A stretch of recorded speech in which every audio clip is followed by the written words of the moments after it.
은퇴하면 작은 원룸 몇 채 지어서 월세 받아 살지 뭐. 이렇게 생각하셨던 분들 많으시죠? 심지어 주변에 그런 얘기 들으면 아, 나도 지금 뭔가 하나 해놔야겠다 싶어서 괜히 불안해지고 남들 하는 건 다 좋아 보이고요. 그런데 말입니다.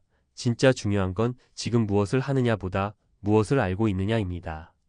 오늘은 한 가족의 안타까운 선택을 통해 은퇴 준비가 단순한 부동산 투자만으로는 절대 안 되는 이유를 이야기해 보려 합니다. 19억 정말 큰 돈이죠. 한평생 아껴 모은 돈일 수도 있고 부모 유산일 수도 있습니다.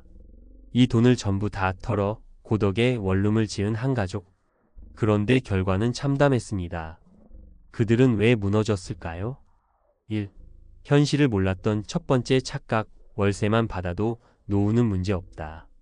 은퇴 후 소득이 끊기면 제일 먼저 드는 생각은 매달 들어오는 수입이 필요하다는 겁니다. 그 중에서도 부동산 월세 수입은 가장 선호도가 높죠. 그래서 이 가족도 생각했습니다. 고덕은 개발 호재도 많고 수요도 많으니 원룸 몇 채만 지어놓으면 안정적이겠지. 그런데 문제는 바로 공실이었습니다. 공실이 나면 월세 수입은 영원이 됩니다. 그뿐만이 아닙니다.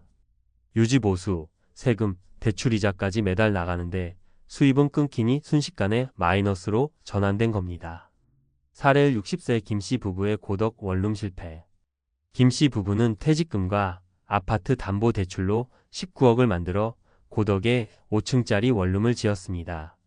건축사에게 맡기고 시공사도 소개받아 착착 진행됐죠. 그런데 완공된 순간부터 악몽이 시작됐습니다.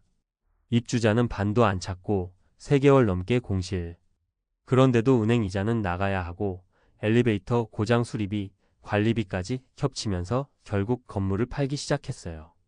급매로 내놨지만 전세 가율이 낮아지면서 헐값에 팔아야 했고 결국 남은 돈은 고작 4억.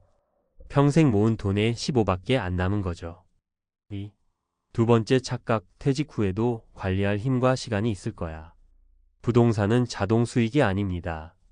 직접 관리해야 할 일이 엄청 많습니다. 세입자 응대, 고장 수리, 민원 처리, 세금 신고까지. 그런데 은퇴 후 체력은 예전 같지 않습니다. 특히 60대 이후에는 단순한 관리도 스트레스로 작용합니다. 이 가족도 처음엔 아들네가 도와주겠지 했지만 아들은 바쁘다며 손 놓았고 결국 부부 둘이서 건물 전체를 관리해야 했습니다. 엘리베이터 멈추면 업자 부르고 쓰레기 무단 투기 문제 생기면 경찰서 갔다 오고 몸과 마음이 지쳐갔죠. 사례 68세 정 여사의 관리 스트레스. 정 여사는 퇴직 후 반자동 수익을 기대하고 다가구 주택을 지었습니다. 하지만 세입자와 마찰이 잦았고 관리업체에 맡기자니 매달 수수료 30만 원 이상이 부담이었습니다. 결국 직접 관리하기로 했지만 새벽에도 연락 오고 도배하겠다며 실랑이 벌어지고 몇 년 후에는 건강까지 악화됐습니다. 내가 이러려고 은퇴했나 싶었어요. 차라리 시골 가서 밭이나 일구는 게 더 편했을걸. 3. 세 번째 착각, 부동산은 무조건 오른다. 언제부터인가 우리는 땅은 배신하지 않는다는 말을 너무 쉽게 믿게 됐습니다. 그런데 지금은 부동산도 철저한 소비자 시장입니다. 신축이라도 입지가 안 좋거나 공급이 많으면 집값이 오르기는커녕 하락합니다. 특히 요즘은 12인 가구의 니즈가 빠르게 변하고 있어요. 단순히 방이 많다고 좋은 게 아니라 위치, 보안, 관리, 청소, 인테리어 등이 중요합니다. 게다가 고덕은 공급 과잉 지역으로 평가되면서 원룸 투자자들이 대거 몰려 경쟁이 치열해졌습니다. 사례 3 62세 윤 씨의 미래 없는 원룸. 윤 씨는 고덕은 개발될 거니까 오르겠지라는 믿음 하나로 다세대 원룸 건물을 매입했습니다. 그런데 역세권과 거리가 있었고 주변에 더 싸고 좋은 원룸이 많다 보니 경쟁력이 떨어졌습니다. 몇 년 동안 시세는 오르지 않고 오히려 주변 시세가 내려가며 감정가도 낮아졌죠. 결국 건물 담보로 대출까지 받은 윤 씨는 원금 상환도 못한 채 경매로 넘어가게 됐습니다. 은퇴 후의 진짜 준비는 돈보다 방식입니다. 여기서 우리는 정말 중요한 걸 배워야 합니다. 노후를 위한 준비는 단순히 자산을 굴리는 문제가 아니라 삶의 패턴을 바꾸는 일입니다. 월세 몇 백만 원 들어온다고 해서 행복해지진 않습니다. 오히려 불안정한 수입, 체력 저하, 관리 스트레스가 더 큰 불행을 부를 수 있어요.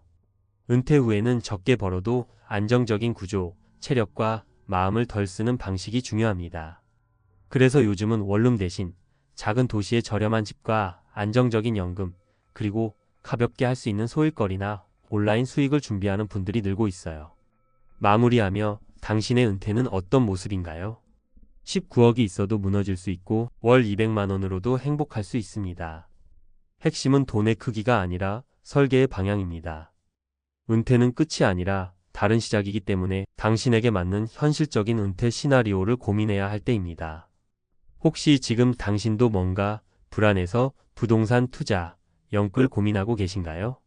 그렇다면 잠깐 멈추고 이 가족의 이야기를 꼭 기억해 주세요. 19억 전 재산 쏟아부은 고덕 원룸, 그 가족은 왜 무너졌나? 전문가가 말하는 은퇴 부동산 투자, 반드시 알아야 할 핵심 진실.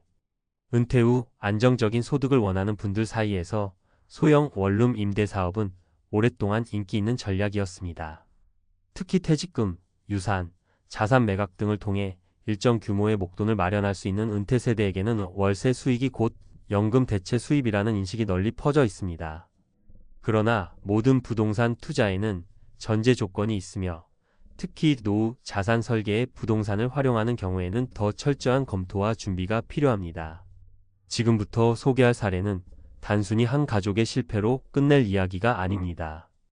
은퇴자라면 누구나 맞닥뜨릴 수 있는 문제이며, 이 가족의 선택은 우리가 어떤 방향으로 은퇴를 준비해야 할지 중요한 경고를 줍니다. 1. 공실 리스크와 유동성 위기. 부동산은 현금 흐름을 장담할 수 없다. 가장 흔한 오해는 원룸 몇 채만 있어도 은퇴가 안정된다는 신화입니다. 하지만 실제 임대사업을 운영하다 보면 공실 리스크는 예외가 아니라 일상입니다. 사례 요약: 60대 부부의 고덕 원룸 실패. 19억 원을 투자해 원룸 건물을 신축한 한 부부는 공실률 40% 이상을 견디지 못하고 2년 만에 건물을 급매로 처분했습니다. 그 과정에서 대출 원리금은 상환하지 못했고 남은 자산은 초기의 15 수준이었습니다.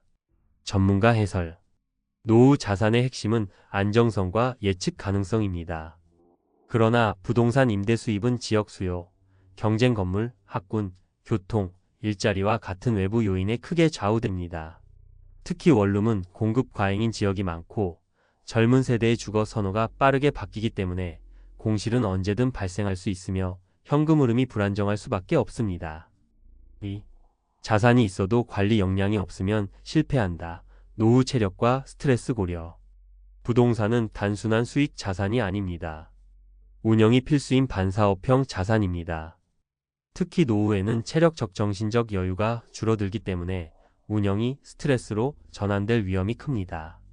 사례 요약: 68세 정 여사의 관리 스트레스. 퇴직 후 다가구 주택을 매입한 정 여사는 관리업체 비용이 아까워 본인이 직접 세입자 응대, 시설 점검, 민원 해결까지 도맡았습니다. 결국 건강이 악화되었고 사업을 정리하면서 손실을 보게 되었습니다. 전문가 해설: 퇴직 이후에는 편안하고 단순한 소득 구조를 갖추는 것이 무엇보다 중요합니다. 건물 관리와 세입자 응대는 매일 에너지와 집중력을 요구합니다. 노후에는 체력뿐 아니라 판단력과 스트레스 대응 능력도 저하되기 때문에 직접 운영이 필요한 자산은 오히려 삶의 질을 떨어뜨리는 요인이 될 수 있습니다. 3. 부동산은 무조건 오른다는 환상. 자산의 미래 가치는 절대 확실하지 않다. 땅은 절대 배신하지 않는다. 이 말은 과거의 이야기일 수 있습니다. 부동산 시장은 이제 철저히 공급과 수요, 그리고 선호도 변화에 의해 움직입니다. 사례 요약: 62세 윤 씨의 투자 실패. 고덕 신축 원룸을 매입한 윤 씨는 인근에 더 저렴한 경쟁 건물들이 생기면서 공실이 증가했고 시세는 오히려 하락했습니다. 결국 경매로 건물이 넘어가며 큰 손실을 보았습니다. 전문가 해설: 부동산은 물리적 자산이기 때문에 매도 유연성이 떨어집니다. 특히 경기 둔화기, 금리 인상기, 수요 감소기에는 급매조차 쉽지 않습니다. 더불어 기준금리 변화에 따라 보유 비용 세금이자이 늘어나면 손실이 가속화됩니다. 특히 은퇴자는 유동성이 낮아진 상태이기 때문에 자산을 매각하지 못하면 심각한 생활 위기로 이어질 수 있습니다. 전문가가 권하는 은퇴 후 자산 관리의 원칙. 자산의 안정성. 월세 수입이 아닌 연금, 공적 보장, 안전 자산 위주로 구조화. 리스크 분산을 위해 다양한 자산군의 분산 투자, 예금 채권 소형 펀드. 운영의 단순성. 직접 관리가 필요한 자산보다 간접 운용 자산 선택. 실버타운, 리츠 REITs, 공공임대와 같은 저관리 비용 구조 활용. 유동성 확보. 일정 금액은 언제든 현금화할 수 있도록 설계. 부동산은 일부만 활용하고 생활비 대비 현금 비율을 높이는 것이 필수. 결론 돈보다 중요한 건 운용력입니다. 은퇴 후의 삶에서 자산의 총액보다 더 중요한 것은 그 자산을 얼마나 안정적이고 지혜롭게 운영할 수 있는가입니다. 지금도 많은 분들이 남들처럼 부동산을 해야겠다고 생각하십니다. 하지만 은퇴 이후에는 체력, 사고력, 감정적 회복력이 모두 예전과 다릅니다. 단순히 수익률만 보고 접근하면 앞서 사례처럼 인생 전체가 흔들릴 수 있습니다. 부동산은 수단일 뿐입니다. 삶의 안정, 정서적 평온, 건강한 일상이 세 가지가 확보되는 구조를 만드는 것이 진짜 은퇴 설계입니다. 안녕하세요, 여러분. 혹시 은퇴 후 삶에 대해 한 번쯤 진지하게 고민해 보신 적 있으신가요? 저는 얼마 전 미국과 한국에서의 은퇴 생활비를 비교해 보면서 정말 충격적인 차이를 발견했어요. 은퇴 준비를 하거나 이미 은퇴 후의 삶을 살아가고 계신 분들이라면 이 이야기가 공감되실 거라 생각합니다. 저도 오랜 직장 생활 끝에 은퇴를 준비하며 정말 어디서 은퇴를 하면 좋을까? 라는 고민을 했었어요. 은퇴 후에는 안정적인 생활비 관리와 즐거운 여생을 위해 여러 가지 요소를 고려해야 하니까요. 특히 미국과 한국처럼 서로 다른 두 나라에서의 생활비를 비교해보니 단순히 물가나 임대료만 다른 게 아니라 전반적인 생활 방식과 문화 차이가 은퇴 후 삶에 큰 영향을 미친다는 사실을 알게 됐습니다. 여기서 제가 실제 사례 3가지를 통해 이야기를 풀어볼게요. 사례 1. 미국 은퇴, 자유로운 여유를 꿈꾸던 박 씨의 이야기. 박 씨는 65세에 은퇴를 결정한 분이에요.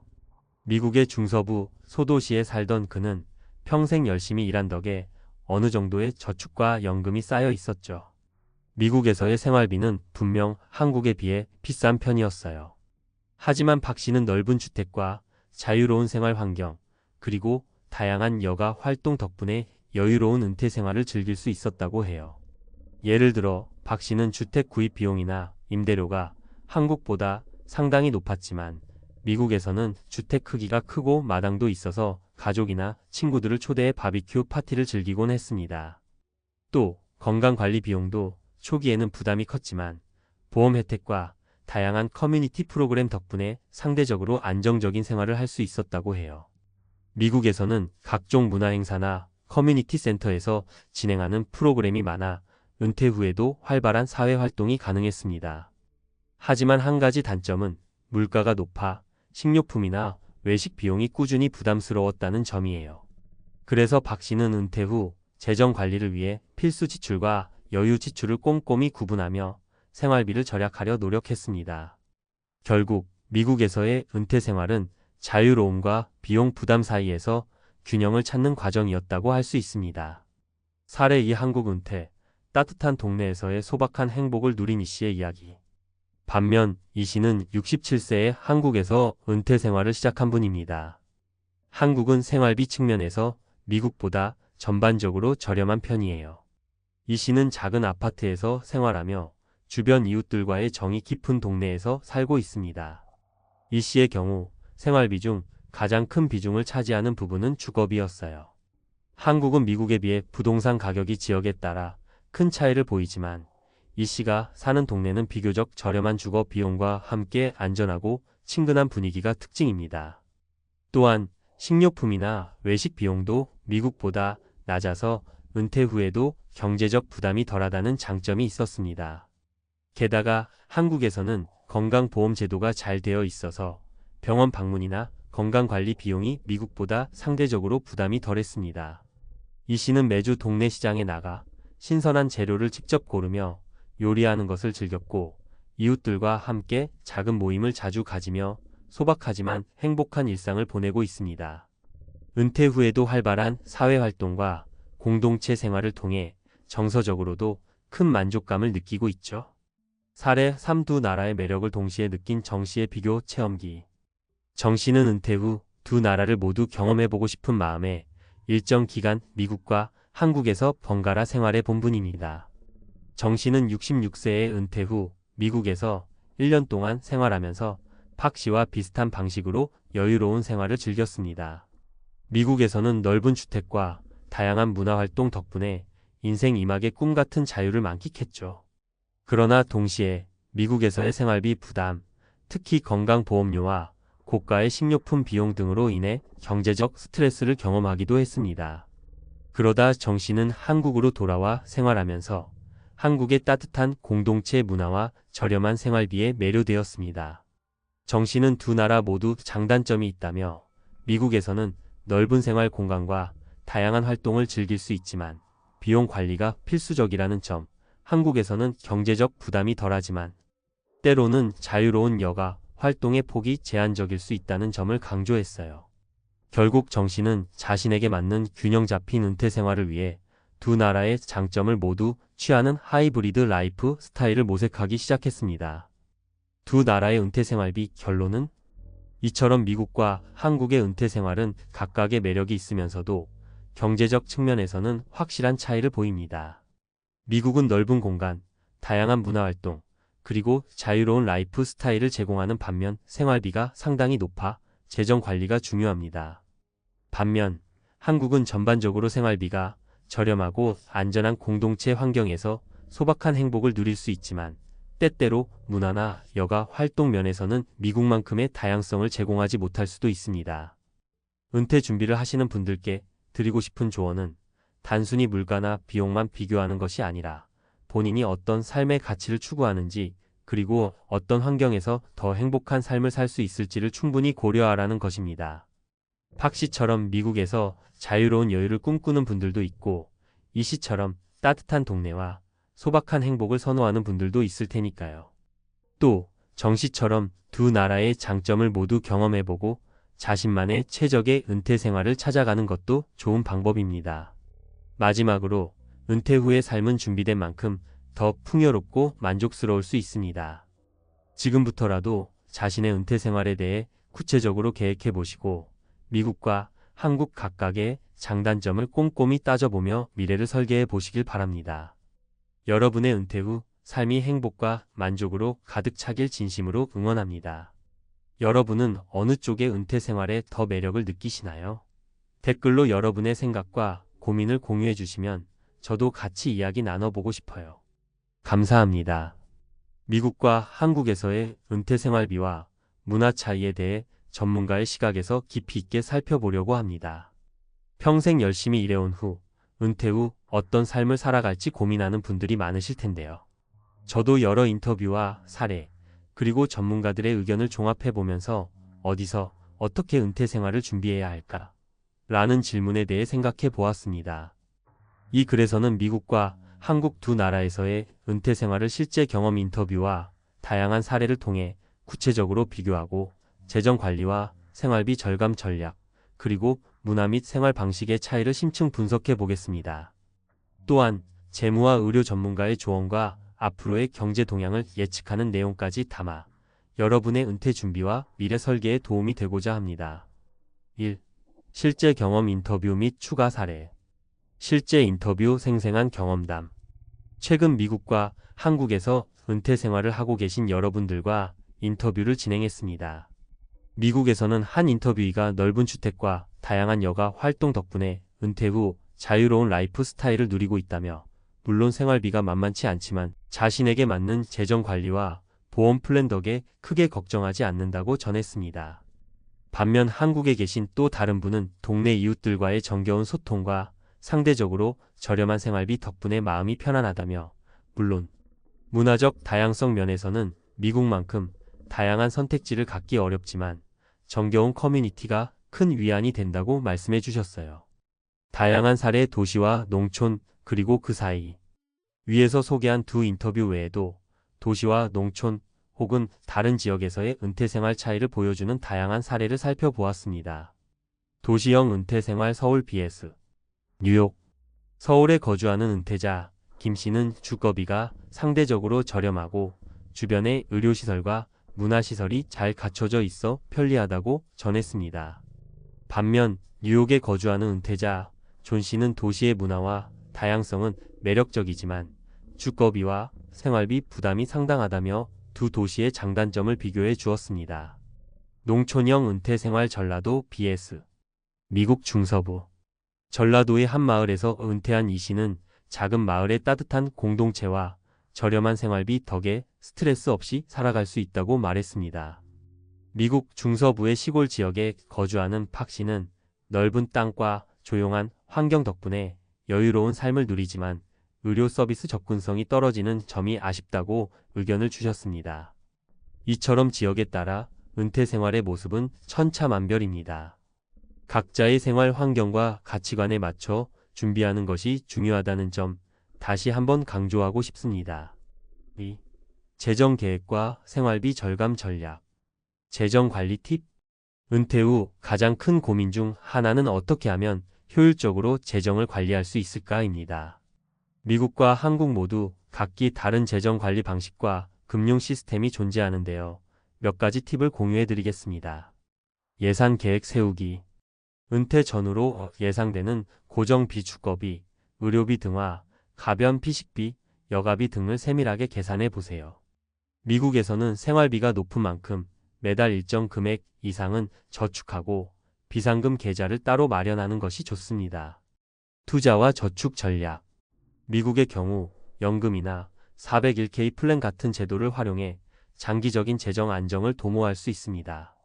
한국에서는 국민연금 외에도 개인연금 상품과 함께 다양한 투자 옵션을 고려해 볼 수 있습니다. 전문가들은 분산 투자와 정기적인 재정 점검을 강조합니다. 비용 절감 사례. 각국에서 실제로 생활비를 절약한 방법을 몇 가지 사례로 소개해 드릴게요. 미국 커뮤니티 센터 활용. 한 미국 은퇴자는 지역 커뮤니티 센터에서 무료 혹은 저렴한 비용으로 제공되는 문화, 스포츠, 교육 프로그램을 적극 활용하여 여가비를 줄였다고 합니다. 또한 할인 쿠폰과 지역 할인 행사 정보를 꾸준히 체크해 생활비 절감에 큰 도움을 받았다고 해요. 한국 로컬 마켓과 공동 구매. 한국에서는 전통시장이나 동네 로컬 마켓을 이용하는 경우가 많습니다. 한 은퇴자는 대형 마트보다 지역 시장에서 직접 재료를 구매하면 신선하면서도 가격이 저렴하다며 이웃들과 함께 공동 구매를 통해 비용을 절감한 사례를 공유했습니다. 3. 문화 및 생활 방식의 차이 심층 분석. 사회적, 문화적 차이. 미국과 한국의 은퇴 생활은 단순히 비용 문제만이 아니라 문화와 생활 방식에서도 큰 차이가 있습니다. 커뮤니티와 사회적 네트워크. 한국에서는 동네 주민들과의 정겨운 소통과 커뮤니티 활동이 큰 역할을 합니다. 동호회, 동네 모임, 지역 축제 등이 은퇴 후 정신적 안정과 사회적 지지를 제공합니다. 반면 미국은 보다 개인주의적인 경향이 강하지만 동시에 다양한 사회활동과 자원봉사, 취미 모임을 통해 새로운 인간관계를 구축할 수 있는 기회가 많습니다. 여가 생활과 문화 행사. 미국은 공연, 전시, 각종 페스티벌 등 문화행사 참여가 활발하며 이는 은퇴 후 다양한 여가 활동의 폭을 넓혀줍니다. 한국 역시 문화행사가 많지만 때로는 지역에 따라 차이가 크고 일부 은퇴자들은 문화적 다양성 측면에서 아쉬움을 표현하기도 합니다. 삶의 질 비교. 두 나라의 은퇴 생활을 단순히 비용으로만 비교할 수는 없습니다. 생활 만족도, 사회적 네트워크, 정신 건강 등 다양한 요소가 영향을 미칩니다. 미국. 자유로운 생활 환경과 넓은 공간이 주는 심리적 안정을 중요하게 생각하는 분들에게는 미국의 은퇴 생활이 큰 매력으로 다가옵니다. 다만 높은 비용 부담이 재정 스트레스를 유발할 수 있어 이를 관리하는 것이 핵심 과제입니다. 한국. 한국은 경제적 부담이 상대적으로 낮고 강한 공동체 의식이 삶의 질에 긍정적인 영향을 줍니다. 특히 건강보험과 의료 시스템이 잘 구축되어 있어 의료비 부담이 덜하다는 점이 은퇴자들에게 큰 장점으로 작용합니다. 4. 전문가 의견 및 인터뷰. 재무 전문가의 조언. 최근 재무 전문가 이모 씨와의 인터뷰에서 그는 미국과 한국 모두 은퇴 준비가 필수적이다며 양국의 경제 상황, 인플레이션, 주거비 상승 등 다양한 요소를 고려해 개인별 맞춤형 재정 계획을 세워야 한다고 강조했습니다. 또한 투자와 저축의 균형을 맞추고 정기적으로 재정 상황을 점검하는 것이 미래의 안정된 은퇴 생활을 위한 핵심이라고 조언했습니다. 의료 전문가의 견해. 의료 전문가 김 박사와의 인터뷰에서는 두 나라의 의료 시스템 차이에 대해 이야기를 나누었습니다. 김 박사는 한국은 전국민 건강보험 제도가 잘 구축되어 있어 기본적인 의료 서비스 접근성이 좋다며 미국은 민간 보험 시스템이 주를 이루기 때문에 은퇴 전 건강보험 가입 조건과 보험료 부담을 미리 계산해 보는 것이 필요하다고 설명했습니다. 특히 은퇴 후 건강관리와 만성질환 예방에 대한 계획이 필수임을 강조했습니다. 5. 실시간 Q&A 및 커뮤니티 소통. 최근에는 유튜브나 블로그 등 온라인 플랫폼에서 실시간 Q&A 방송을 통해 은퇴 생활에 관한 궁금증을 풀어주는 사례가 많아지고 있습니다. 예를 들어 한 실시간 방송에서는 시청자들이 미국에서 은퇴 생활을 하려면 어떤 준비가 필요한가요? 한국에서 동네 커뮤니티 활동은 어떻게 참여하면 좋을까요? 등의 질문을 던졌고 전문가와 실제 은퇴 생활자들이 답변하며 소통의 장을 마련했습니다. 또한 SNS와 커뮤니티 게시판을 통해 서로의 은퇴 준비 경험이나 팁을 공유하는 사례도 눈에 띕니다. 이러한 소통의 장은 단순한 정보 전달을 넘어 서로 공감하고 격려하는 따뜻한 네트워크로 자리 잡고 있습니다. 6. 향후 전망과 계획. 경제 동향 분석. 앞으로 미국과 한국의 경제 동향이 은퇴 생활에 어떤 영향을 미칠지 분석해보면 인플레이션과 주거비 상승은 계속해서 중요한 변수로 작용할 전망입니다. 미국의 경우 주택 가격과 의료비 상승이 은퇴자들에게 큰 부담으로 다가올 수 있으며 한국에서도 도시 집중 현상으로 인한 주거비 상승과 생활비 부담이 우려됩니다. 이에 대해 재무 전문가들은 정기적인 경제 동향 분석과 재정 계획의 유연한 조정이 필요하다고 말합니다. 자신의 계획 공유. 마지막으로 여러분께 드리고 싶은 조언은 지금부터라도 자신의 은퇴 계획을 구체적으로 세워보라는 것입니다. 저는 개인적으로 앞으로 어떻게 은퇴 생활을 준비할지, 어느 정도의 저축과 투자 계획을 세워야 하는지 고민 중입니다.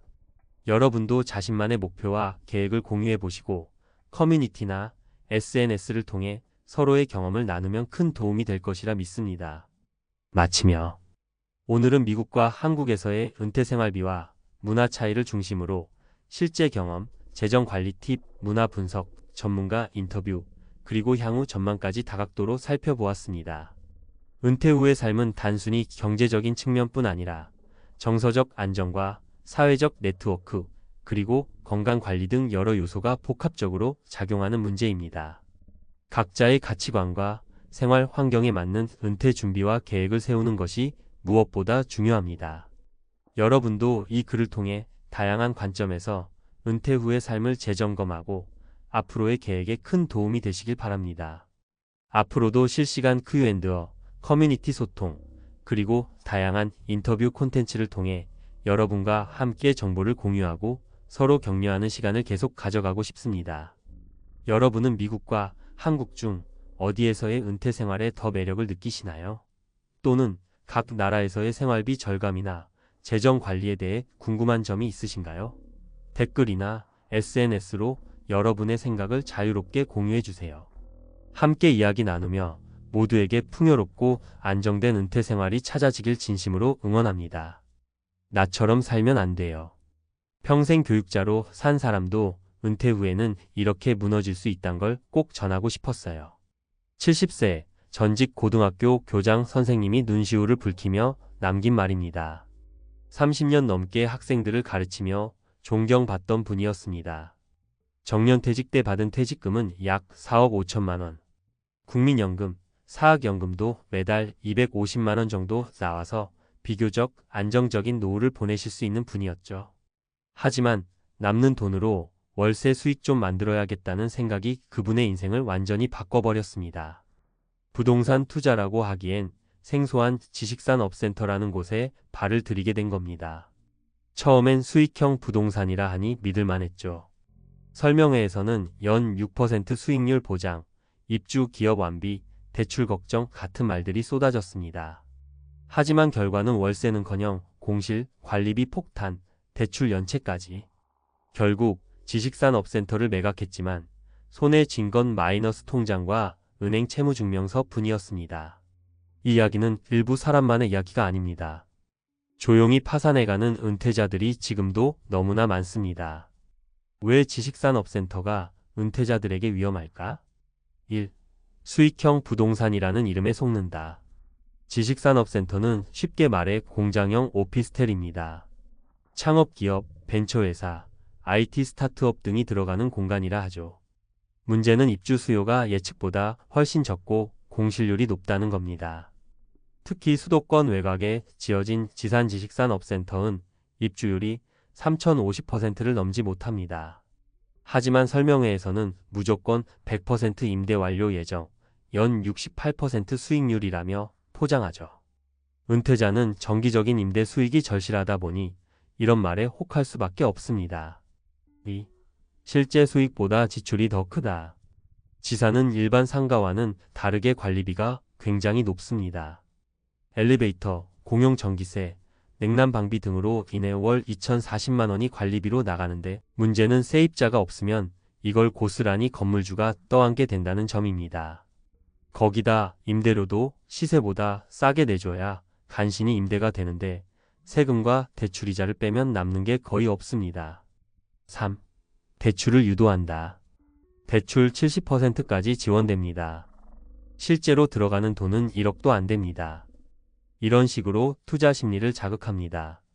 하지만 은퇴자 입장에서 수입은 정해져 있고 대출 상환 능력은 갈수록 떨어집니다.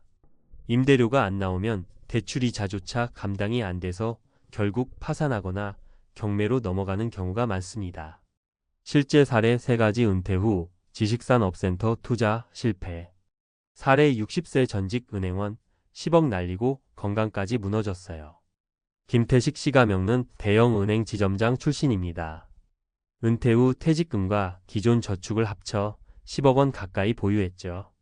그는 은퇴 직후 자산가들만 아는 수익형 부동산이라는 말에 혹해 서울 외곽에 위치한 지식산업센터 2곳을 매입했습니다. 하지만 입주가 지연되고 건설사는 부도났습니다. 결국 분양받은 지사는 빈 건물이 되었고 대출이자만 매달 300만 원씩 빠져나가자 심한 우울증까지 겪게 됩니다. 지금은 본가 아파트를 담보로 추가 대출을 받아 버티고 있지만 말 그대로 노후가 지옥이 되었습니다. 사례 63세 교사 부부, 연금 믿고 무리한 투자가 덫이 됐어요. 정미경 씨가 겪는 중학교 교사로 정년퇴직 후 남편과 함께 퇴직금 6억 원을 모아 1인 창업 임대 수요가 많다는 분양 설명을 듣고 경기도 지역 지산을 구입했습니다. 하지만 막상 입주 시기가 다가오자 세입자는 없었고 주변에도 공실투성이. 게다가 분양 당시 절대 없을 거다던 관리비가 매달 35만 원씩 빠져나가기 시작했고 세금, 중도 상환 수수료까지 더해져 수익은커녕 매달 적자를 기록했습니다. 부부는 결국 하나뿐인 노후 자금을 손절 매각하면서 2억 원 손해를 보았고 지금은 매달 연금 200만 원으로 근근히 생활하고 있습니다. 사례 퇴직금으로 딸 결혼, 남은 돈으로 지산 투자, 66세 공무원의 후회. 한영수 씨가 겪는 퇴직금 4억 중 2억은 딸 결혼자금, 2억은 지산에 투자했습니다. 상가보다는 안전하다는 말에 속아 소액으로 가능한 투자라 생각했죠. 하지만 문제는 대출 70%를 끼고 시작했다는 점. 초기엔 6개월 무료 입주 조건으로 세입자가 있었지만 그 이후로는 공실이 계속됐고 이자 부담으로 마이너스 통장, 신용대출까지 갚지 못하게 되며 결국 연체자가 됐습니다. 지금은 신용불량자로 전락해 국민연금 80%를 압류당한 상태입니다. 마무리 조언 노후 자금은 절대 리스크 투자에 쓰지 마세요. 지식산업센터는 전문가들조차 전문적 분석 없이는 절대 접근해선 안 될 상품이라고 말합니다. 그리고 은퇴자에게 중요한 건 월세 수익이 아니라 자산 보전입니다. 퇴직금은 인생 마지막 자산입니다. 이걸 지키지 못하면 노후는 단순히 힘든 것이 아니라 회복 불가능한 나락이 됩니다. 혹시라도 수익형 부동산을 고민 중이시라면 다음 3가지는 꼭 기억하세요. 은퇴 후 투자 전 꼭 기억할 3가지. 수익률 보장이라는 말은 없다. 절대적인 수익률이 보장된 부동산은 없습니다. 특히 민간 분양이라면 더더욱요. 지출까지 계산하라. 임대료보다 대출이자, 세금, 관리비를 먼저 따져보세요.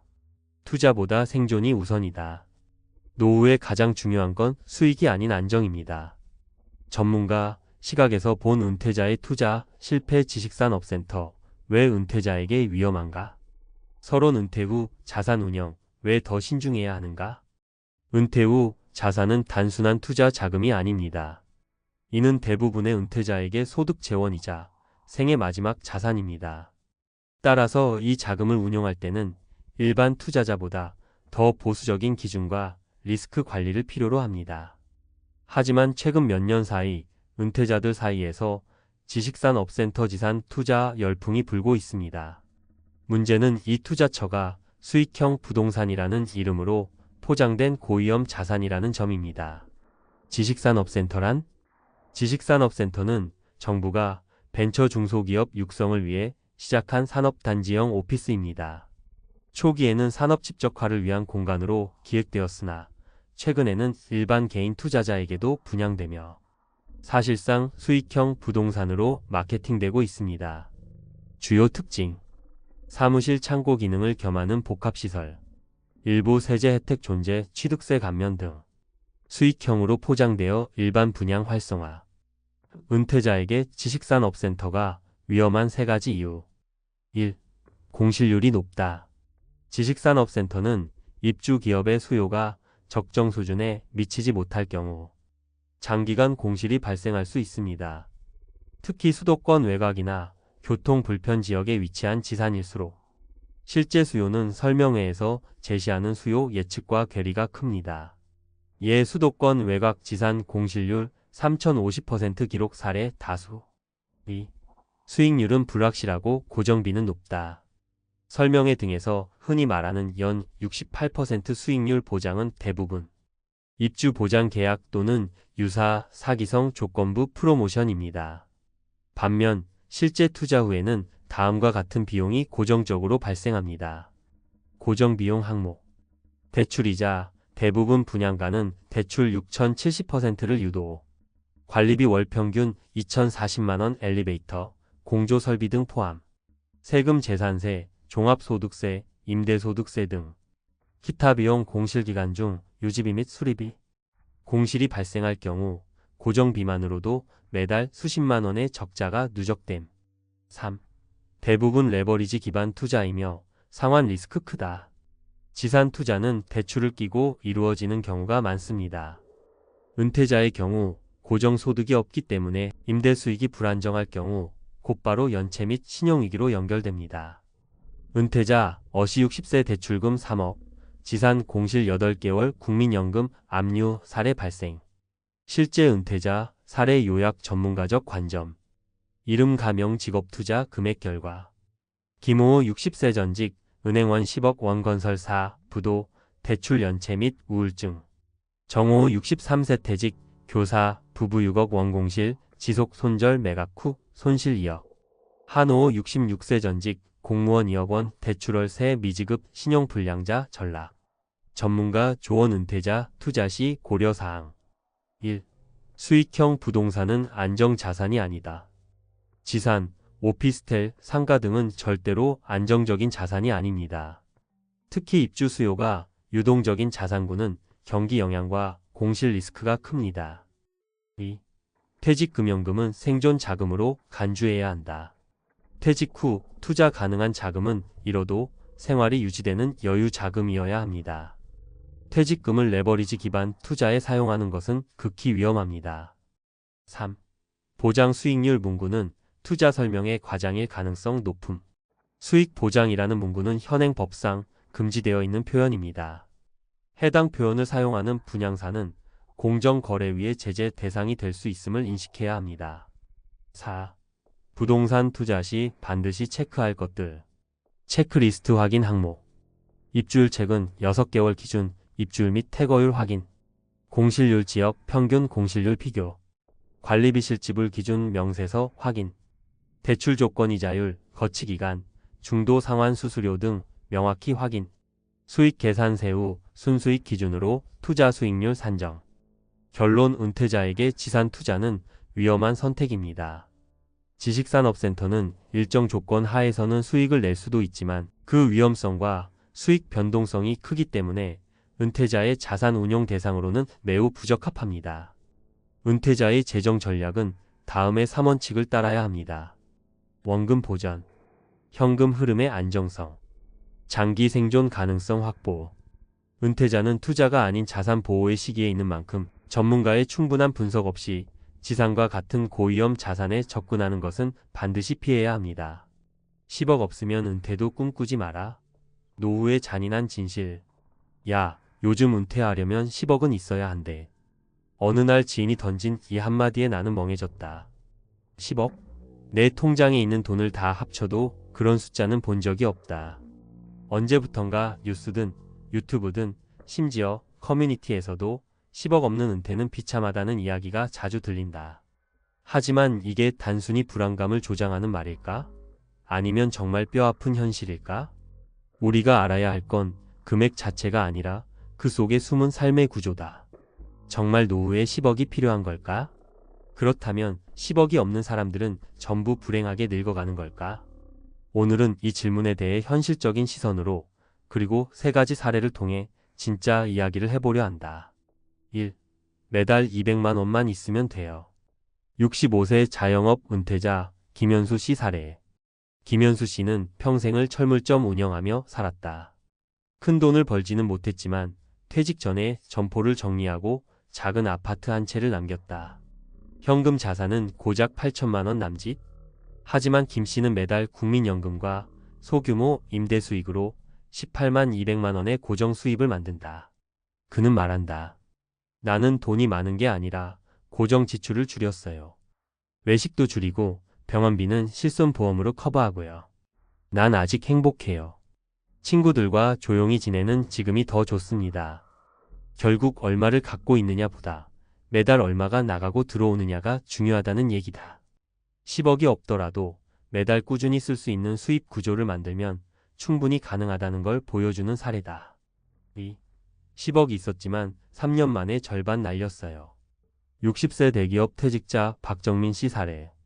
박정민 씨는 정년 퇴직하며 퇴직금과 모아둔 자산으로 딱 10억을 만들었다.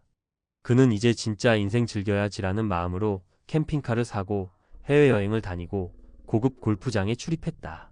3년 만에 잔고는 절반이 사라졌고 그제야 그는 허둥대기 시작했다. 그땐 몰랐어요. 지금 쓰는 돈이 줄어들지 않는다는 걸. 나도 모르게 과소비의 함정에 빠져 있었어요. 지금은 알바를 하며 생계를 꾸려간다. 10억이 있었지만 돈의 흐름을 통제하지 못하면 아무 의미가 없다. 박 씨는 그걸 뼈저리게 깨달았다. 3. 나는 2억으로도 은퇴했습니다. 59세의 귀촌한 박영자 씨 사례. 박영자 씨는 서울에서 간호조무사로 일하다 59세에 은퇴했다. 가진 자산은 고작 2억 남짓?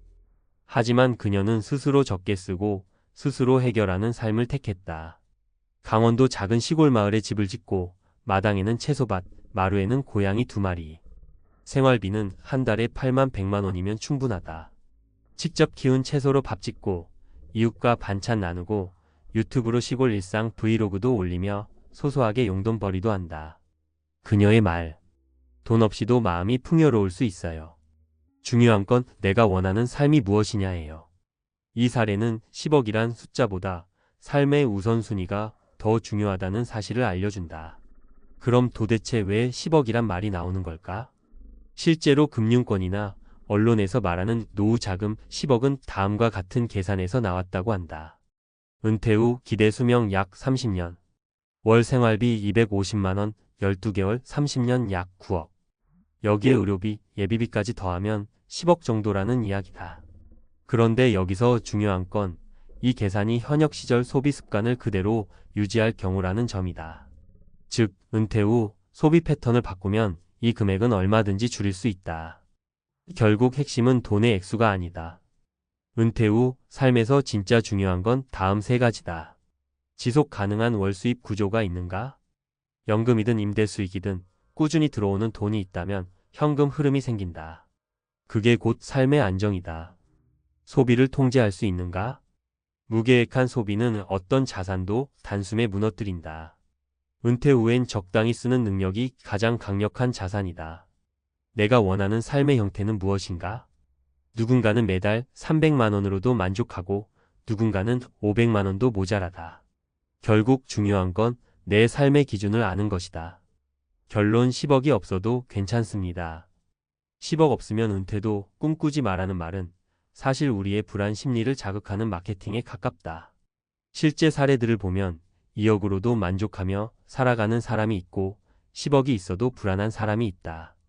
그러니 지금 당장 해야 할 일은 10억을 만들기 위해 초조해지는 것이 아니라 내가 어떤 삶을 원하는지 그리고 그 삶을 위해 어떤 구조를 만들 것인지를 진지하게 고민하는 것이다.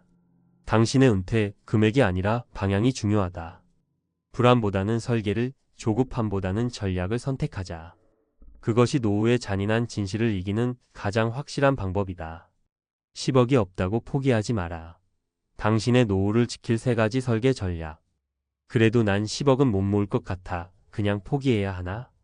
많은 분들이 이렇게 한숨을 쉰다. 하지만 명심하자. 노후의 본질은 금액이 아니라 구조다.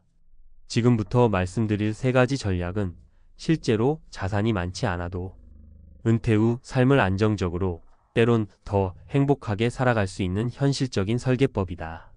비싸지도 않고 어렵지도 않다. 단지 조금 다르게 생각하고 꾸준히 실천하는 것뿐이다. 1. 전략 하나 현금 흐름 중심으로 자산 재배치하라. 많은 분들이 자산의 대부분을 부동산에 묶어둔다. 하지만 집 한 채만 덩그러니 있고 매달 들어오는 돈이 없다면 은퇴 후엔 불안하다. 예를 들어볼게요. CAS 62세 송모 씨. 서울 아파트 한 채가 15억. 현금은 거의 없음. 퇴직 후 연금이 80만 원인데 한 달 생활비는 250만 원. 매달 170만 원 적자. 결국 그가 선택한 건 아파트를 팔고 3억 원대 수도권 작은 집으로 이사. 나머지 12억 중 일부는 안정적인 채권형 ETF에 일부는 월 지급형 상품에 투자. 결과는 매달 100만 원 이상의 수익 발생 연금 월 18만 200만 원 확보. 심리적 여유가 생기고 소비 패턴도 줄어든. 핵심은 자산의 크기가 아니라 현금이 도는 구조다. 지금 가진 자산을 점검해보자. 비효율적인 덩어리 자산의 고가 주택을 나눠보자. 현금 흐름을 만들어줄 자산군의 연금형 상품, 임대 가능 자산에 눈을 돌리자. 이 전략 둘 지출 구조를 먼저 바꿔라. 노후 준비는 수입만이 답이 아니다. 지출을 구조적으로 줄일 수 있다면 수입은 자연스럽게 따라온다. CAS 60세 정혜순 씨. 퇴직 후 생활비가 월 350만 원. 하지만 연금은 120만 원뿐. 늘 적자에 허덕이며 불안했다. 그러다 그녀는 지출 다이어트를 결심했다. 보험 재정비 월 45만 원, 18만 원. 통신비 3인 가족 27만 원, 알뜰폰 와이파이로 10만 원. 외식 배달 월 50만 원, 직접 요리와 나눔 생활로 20만 원. 구독 서비스 정리. 이렇게만 해도 한 달 80만 원 이상이 절약됐다. 쓸데없는데 새고 있던 돈이 이렇게 많을 줄 몰랐어요. 그녀의 말이다. 노후는 절약이 아니라 지출 최적화다. 돈을 아끼되 삶의 질은 지키는 똑똑한 소비 전략이 필요하다. 3. 전략 셋. 시간을 활용해 소득 구조를 만들자. 은퇴했다고 돈을 벌 수 없는 건 아니다. 오히려 시간은 풍부하고 경험도 쌓인 지금이 인생 이막의 경제적 기회다. CAS 58세 김민재 씨 부부. 남편은 대기업에서 퇴직했고 아내는 오랫동안 주부였다. 퇴직금으로 전세금 돌려주고 나니 남은 돈은 고작 1억. 하지만 그들은 함께 고민했다. 남편은 퇴직 후 유튜브로 기술 강의 시작. 그 아내는 마을 주민 대상 반찬 클래스 시작. 한 달 수입. 초기엔 30만 원도 안 됐지만 지금은 유튜브 광고 수익, 수강료, 소소한 주문 판매로 두 사람 합쳐 120만 원. 우리가 이렇게 다시 돈 벌 수 있을 줄 몰랐어요. 그들은 말한다. 노후 소득은 거창한 창업이 아니라 작은 재능 시간 꾸준함에서 나온다. 정리하며 당신의 노후 지금부터 설계하자. 이제는 이렇게 생각해보자. 내가 은퇴하면 돈은 얼마나 들어올까? 내가 줄일 수 있는 소비는 어디일까? 내가 할 수 있는 소소한 수입 활동은 뭐가 있을까? 이 세 가지만 제대로 설계해도 10억 없어도 충분히 든든하고 만족스러운 노후를 만들 수 있다. 마지막으로 꼭 드리고 싶은 말이 있다. 불안은 준비가 없을 때 커지고 안정은 구조에서 온다. 그 구조는 당신의 선택과 준비로 지금 이 순간부터 만들어진다. 그러니 절대 포기하지 말자. 10억 없어도 당신의 노후는 충분히 빛날 수 있다.